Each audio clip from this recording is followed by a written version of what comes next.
jumping like 2-3, jumping like 2-3, jumping like 2-3.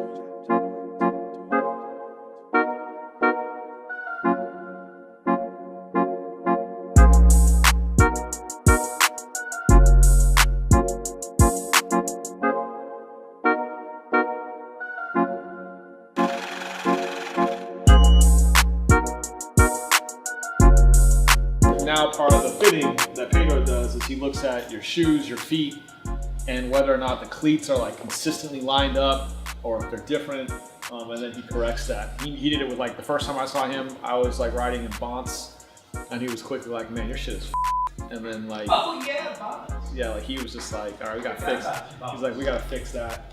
And so he quickly did that. I think that's his skill. That's his skill set. So.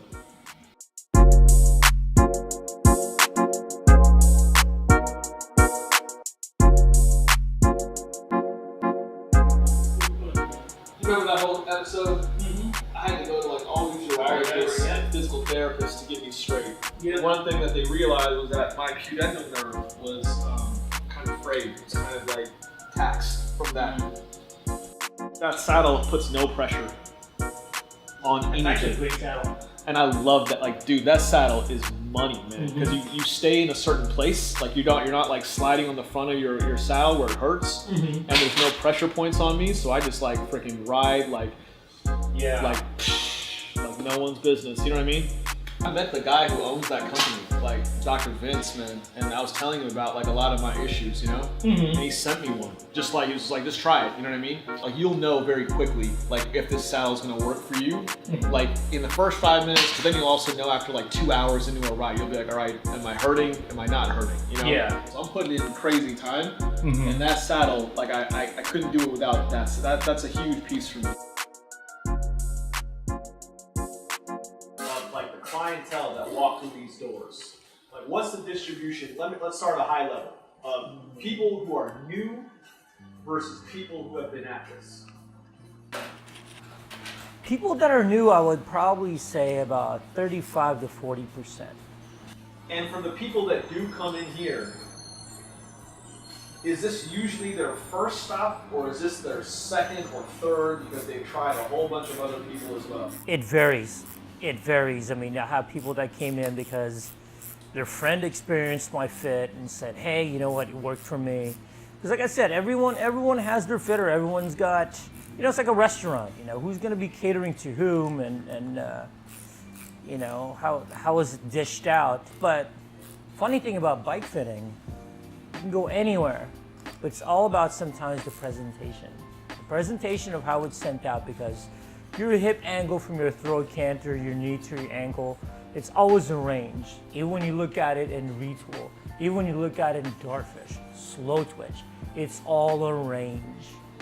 So the sad part of it is people rely on that range, which is great, but know where that range, where you're gonna put that client in. That flexibility, injury, what you do day to day. You sit in the desk, you sit in the car, that's all gonna transfer where your bike is, your position is gonna be on the bike. But yeah, for people of attendance of coming in of their first, second, sometimes I get people that had 7, 8 fits already with other people. 7 to 8 fits. When I have a client that's been to 8 fitters, I have to reset everything. I reset everything on the explanation, the knowledge of, and also what technique we're gonna use. When you go to a bike shop and get a fit, it's always good to ask, what technique are you using? BG, retool, slow twitch, what are they gonna use? If you go to a shop and they just go, oh, I just know from experience, sometimes that's not enough because they're not thinking outside of what their experience is gonna be. So what's happening with you, Alex, is your pedal stroke, you're putting a lot more torque on that top of that knee.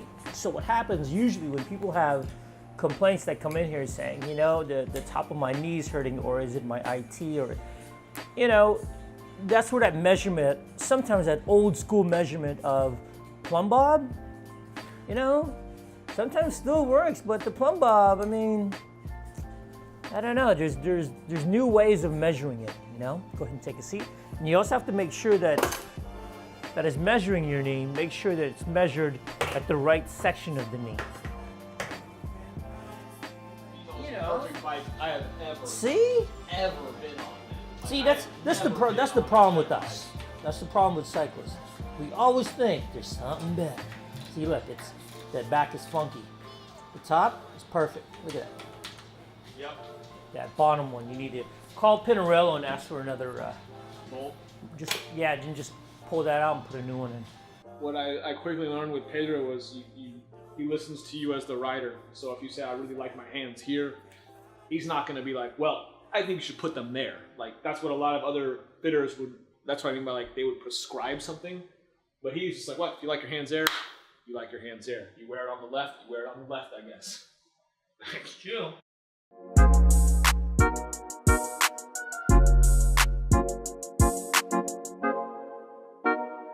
This is not just a regular Mavic shoe. This is the Mavic shoe. I mean, there is no blinged out piece of technology than this piece right here, man. This is like, you talking dripping with sauce. This is about as sauce as it gets. Like, this is pure carbon on the shell. Look at the toner that he's got up in here. Sometimes we need. When's the last bike fit you went to that had toner up in there? You can't have a dirty face. It's like, let me put some toner on you. Come on, man, you can't have a dirty face. What are we putting in here, man? What kind of aromatherapy? Lavender. This is the aromatherapy. Lavender, man.